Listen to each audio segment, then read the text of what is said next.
সাথে আর অনেকগুলো স্টান্টই শিখছে। এটা শিখতে প্রায় আমার 2-2.5 বছরের মতো লাগছে। শুধু এটা শিখতে গেলে তাও 1 মাস লাগতে পারে।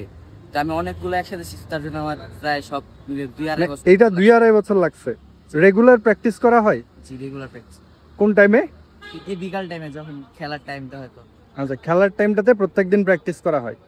প্র্যাকটিস করা ছাড়া বা রেগুলারিটি রাখা ছাড়া তো এটা সম্ভব না। রেগুলার করলে আর কি এটা আরো ইমপ্রুভ হবে, ভালো ইমপ্রুভ হবে, রেগুলারিটির সাথে ইমপ্রুভ হবে। সাইকেলের স্ট্যান্ডিং বুক আর ওয়েব ডেভেলপমেন্ট, রেগুলারিটি এবং কনসিস্টেন্সির কোনো বিকল্প নাই। রেগুলারিটি এবং কনসিস্টেন্সি রাখলে যেই কোনো স্কিল আপনি ডেভেলপ করতে পারবেন। সো এইটাই হচ্ছে এখানকার মেসেজ ছিল। Hopefully you got the message.